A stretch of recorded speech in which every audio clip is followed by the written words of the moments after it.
Shaka was born in the UK, represented Trinidad and Tobago. I'm Scottish, but a dual citizen with America. So, James, as the kind of only Englishman who identifies as English, a proud Englishman as well, how do you look back on this back page of an English tabloid overnight? A dark day for England. 3 lines gamble on a German in capital letters. This isn't 1974, but Tuchel only has 18 months to prove he's up to it. As a kind of member or a former member of the mainstream media, what's your take on this? Well, you put me in a very difficult position there because I know a lot of people at the Mail. Some of them are, former colleagues of mine. I mean, I was surprised when I saw it. I think it's an overreaction. I don't think it's reflective of the general consensus within the mainstream media, as you describe it. I think they're playing to the gallery to some extent. And if you look at where that newspaper is at the front of the book, I think it's probably more reflective of that than anything else. I mean, it speaks to a certain group of people who will greet this appointment with a degree of skepticism. And there is some weight, I think, to the argument that, international football should be the best of ours against the best of yours. And I can see some credence to that. But, this is not the first time that England have done this, obviously. I mean, this is the third men's manager. England's women's team currently have a Dutch woman in charge who's been very successful. And, if you go to the other sports with England, the England cricket team have lent quite heavily on South Africa and New Zealand and, other parts of the world that, Owen Morgan was the one-day captain, was Irish by birth. So, we've had a lot of these situations in a lot of other sports. I do think that this is exacerbated a bit more because Thomas Tuchel is German, and there's no getting around the fact, without going into too much of it, that there is clearly a lot of history and a lot of it negative between Germany and England. Now, if we restrict that to just the football side, you think about the penalty shootouts, you go back to 1990 to 1996, these kind of real seminal painful moments in English football history.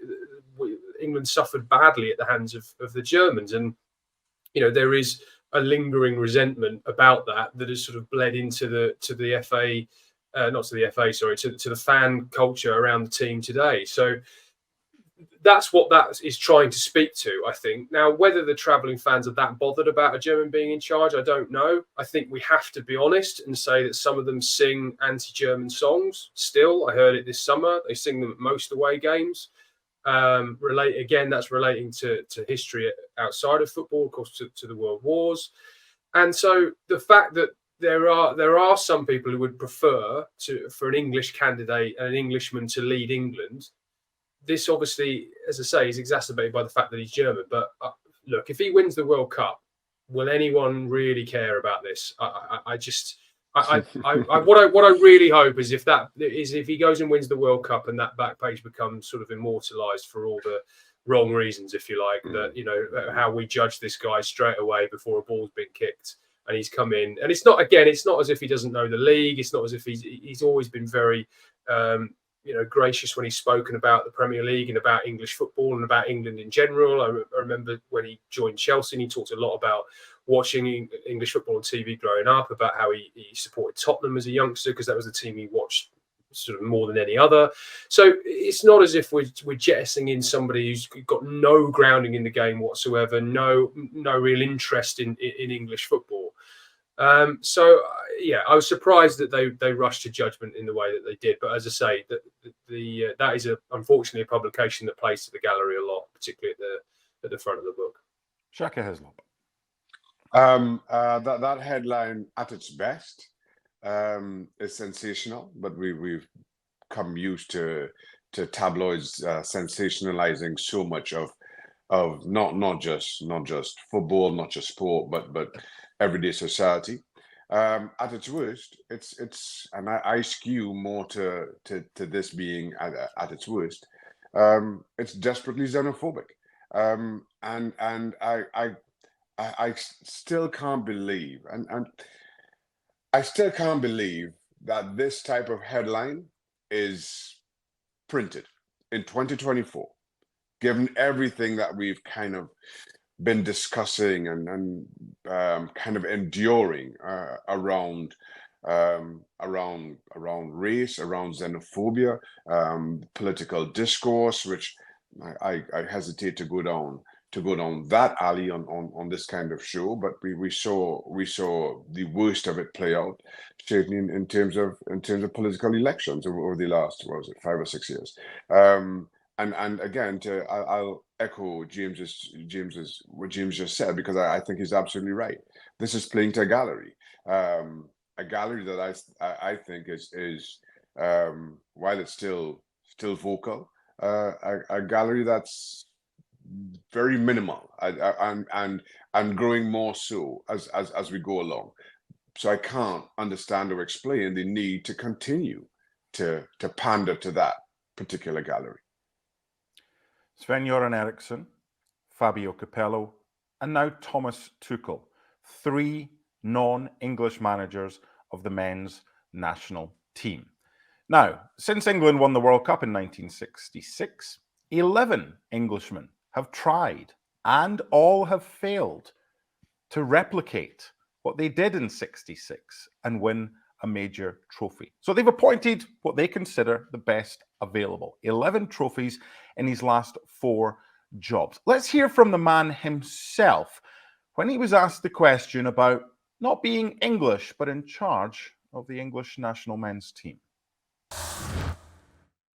There'll be many England fans who are very excited about your arrival, given your vast experience, the trophies you've won, your pedigree. What would your message be, though, to those fans who would have preferred the England team to be managed by an English coach? And do you understand their position? I'm sorry, I just have a German passport, but I can just tell them, and maybe all of these supporters also felt my passion for the English Premier League, my passion for the country, how I love to live here and how I love to work here. So my memories are on the highest level of that played a huge role. And hopefully I can convince them and show them and prove them that I'm proud to be the English manager. I will do everything to show respect to this role and to this country. And the target for the next 18 months is nothing else than the biggest one in world football, and everyone can be assured of, no matter what nationality my passport says. Yeah, I understood from Mark that it's a personal decision. First of all, if you sing it, and there were managers who sang it and others who didn't. I have not made my decision yet. I want to be very honest with you. Your anthem is very moving. The English anthem is very moving. I experienced it several times here at Wembley, and even out with the players in a FA Cup final. So it was very touching. No matter what decision I will take, we have a bit time until March.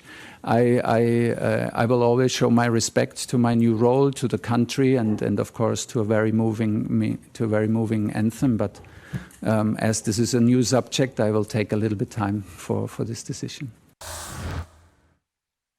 Okay, very diplomatic there when asked about the anthem. But we've just spent time talking about a hideous back page. You've got news editors who've asked journalists, or journalists themselves who want to know, are you going to sing the anthem? They did the same with Lee Carsley. They got a back page out of this. James, not you, but are there members of the media, the press, who are not out to get the English manager or the manager of the English team, but certainly do not help when it comes to the success of what is a very talented bunch of players, but at times is certainly not helped by what these people and the fans wake up to and see as back page headlines? Well, I think what this comes down to is a question of what do we want from our England manager? What do we actually expect from an England manager? And the people I think you're referring to expect the manager to be a statesman-like figure, to be able to comment on issues that transcend football, really. And Gareth Southgate was one of the best, certainly the best in the almost 20 years I've covered England, the best by some distance of being able to manage that. When you think about how well he spoke about so many different issues, whether it was taking a knee, whether it was COVID, whether it was the tensions between the West and Russia before the 2018 World Cup. You know, every time almost every time I went into a press conference thinking this is going to be a difficult one for Gareth, he would come out and you'd sort of think, oh, he's actually, not only has he answered that really well, he's kind of made everybody in the room think and reflect. Now, you know, the national anthem is going to become an issue because people think, well, you know, you're representing your country. The national anthem is played before every game. Everybody who is representing that country in that context, we would like them to sing the anthem in an ideal world. It doesn't particularly matter to me. I suspect it doesn't matter to a lot of people. Look, if I had to state a preference, I'd say I'd probably rather everybody sang it. But am I going to hold it against anyone, or am I going to, you know, call for someone to be dropped because of it, or a manager not to be selected for the role because of it? No. I mean, I do think it's an interesting point that Tuchel's not starting work until January the 1st. When he's out of work at the moment, he could easily have come straight into that role and started for the November friendlies. But of course, what happens in November? Remembrance Sunday. And what happens around Remembrance Sunday? When people wear poppies. And there's a big debate about that. And that has been a big issue in the past. And I have no idea. I don't have any information on that. Officially, the FA say we always wanted to give Lee Carsley these three, September, October and November, these three international windows to manage the Nations League. But you do sort of start to think about the issues you're talking about there, the bigger picture stuff. Is Tuchel straight away going to come in and have to deal with something like that? Not only the national anthem, but is he going to wear a poppy? All this kind of stuff.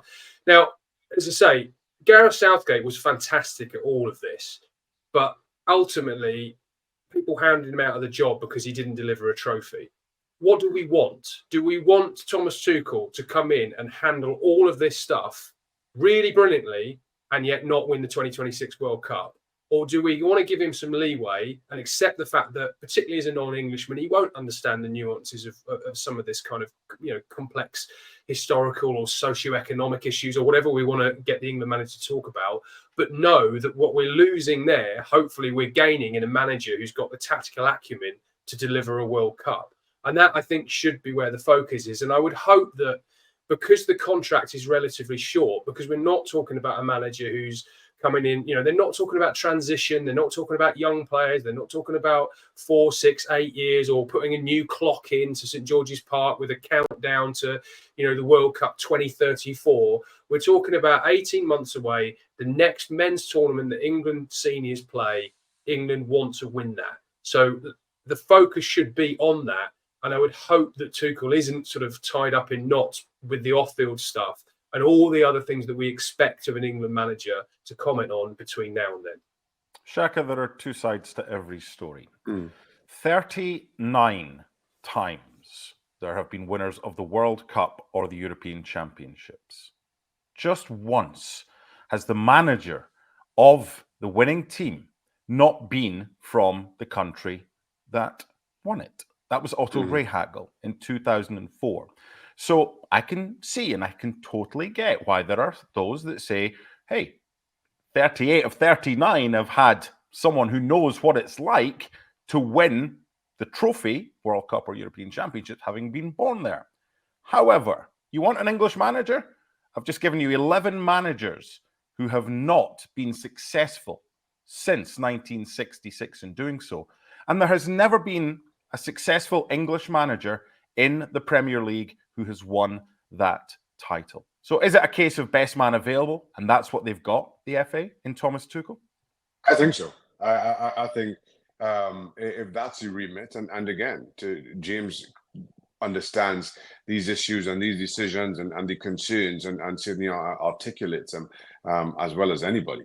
Gareth Southgate handles so much of that England manager's job with seamlessly, but his failure to deliver major silverware, though getting to finals, ultimately cost him, and may be well long term. We'll figure it out, but kind of shape his legacy about how good or not he was.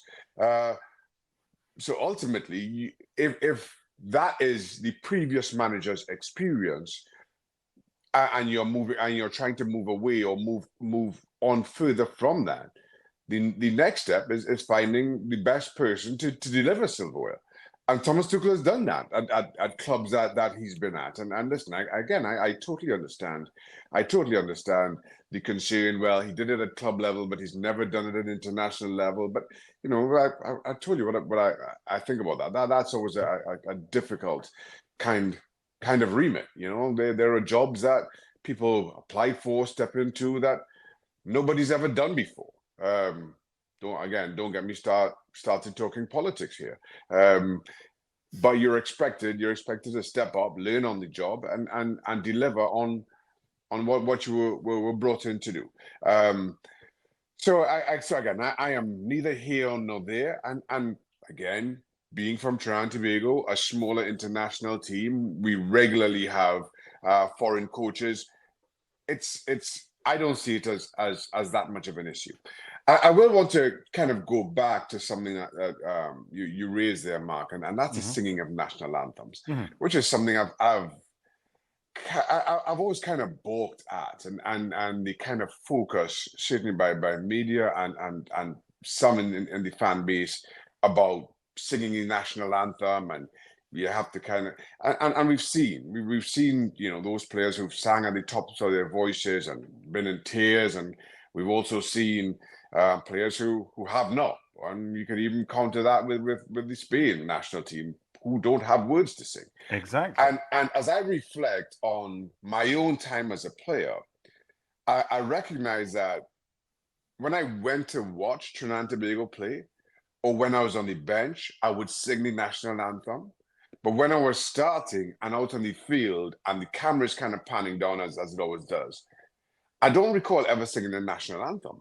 And that's because when I'm on the field, when I'm getting ready to play a football game, I'm just in a totally different headspace. Now, again, I say that this is very personal to me. Other players do things personally to them. But I have just, as I think about all those situations, and I've been a fan sitting in the stand, I've been on the bench, and I've been in starting lineups, and each of those are very different for me, and I react differently when I hear the Trinidad and Tobago national anthem in each of those. There'll be a lot more on Thomas Tuchel. Sorry, James, on you go. Well, I just wanted to pick up just on the back of that. I just think one other thing is worth saying when we talk about these sort of bigger picture issues, you know, and how good Gareth Southgate was at talking about it. The consequence of that was that Mark Bullingham, the FA chief executive. I mean, if I said to you, could you name me the current FA chairman? No. So the FA chair is a woman, Debbie Hewitt. Okay, and I honestly think if you said to 100 people in the street in England, name the FA chair, I doubt 10-15% of people could do it. I could tell you that Eric Dyer's grandfather was the former FA secretary Ted Croker, and that's true. It's true, and that's equally relevant to this debate. But what I would say, but the point I'm making is that we don't hear enough from these senior decision makers at the FA, and I think because Gareth Southgate was so good on these big issues, they didn't need to speak up. You very rarely heard Mark Bullingham speak. You very rarely heard. I've trying to think. Debbie Hewitt. I'm not sure how long she's been in the role. 4 years, 3-4 years. I've never interviewed her. I don't think she's ever done anything with us. The sort of round table, the sort of media generally, and I covering them fairly closely, about as close as most people at the core of it. And I've never done a sit down with her on the record. She's been at the odd briefing, and I've got to know her a little bit at sort of various functions and things. But you don't hear her stating the FA's position on things. And I think with Thomas Tuchel, I think a consequence of appointing him now is that he's going to need a bit of help with that. And I think something that the FA are going to need to look at over the next 18 months is maybe making the chair and the chief exec a little bit more front and centre on these bigger issues. So when they come up, Thomas Tuchel can sit in a press conference and say, well, this isn't for me, this is for the chief executive, or the chairperson has already spoken about this. I don't need to do this. And because I saw it with Southgate for over those 8 years, he took it all on his shoulders because he felt he had to. And by the end, the last sort of year, 18 months, he stopped kind of engaging on this sort of, you remember the furore about the St George's Cross on the back of the New England shirt, and paper planes being thrown. I remember asking him about the sort of paper planes being thrown at Wembley. He'd give a good answer about that sort of thing in the past and trying to engage the nation in all this.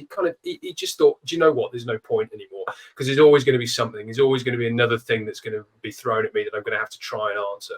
And I do think that is something that the FA need to look at now. Is they need to just step up. The leadership needs to step up a little bit more and help Thomas Tuchel with these kind of things. So it's not just his voice out there alone trying to fend off all these questions left, right, and centre, while he's also trying to build a team to win a World Cup. I still think Debbie would be easier to get a hold of than the 18-year president of the FA and current patron. If you just put a call into Prince William and maybe see what he's up to. So maybe Debbie would be... I'll drop him a text. Why don't you? Final one on this one, and my thanks as well to James and to Shaka. We will have a Messi mastermind coming up. It's a slightly longer show today, but I hope you understand why, with the quality of content provided by James and Shaka, certainly meritorious to what we're doing here. But we will have more on ESPN FC every single night. But of course, tonight on Thomas Tuchel, more from the press conference that James attended. But I want to end this little segment. I've done a little bit of research here, Shaka, about all the reasons why Thomas Tuchel's been appointed. But one of them, for a man who's got a biography called Rule Breaker, which, again, that's for FC. You guys can take all that. Dan can throw grenades. Nothing to do with me. One thing I came upon is in knockout stages, when Thomas Tuchel has been manager in his career, he's won 77.5% of games. England qualify for everyone, all the major tournaments. Then they get to the knockout stages. Now they've got themselves a proven winner at the knockout stages. That would have been something they took into account, Shaka, wouldn't it? Absolutely. And again, international football is very different from club football in so many regards. One of those being knockout stages, and certainly one-off games in those knockout stages. But again, you kind of counter that with Gareth Southgate's recent successes, certainly in terms of the knockout stages of international tournaments and getting to finals is no mean feat. It's just being able to close the deal that where Gareth Southgate came unstuck. Once by penalties, once in an extra time, and so there is just that.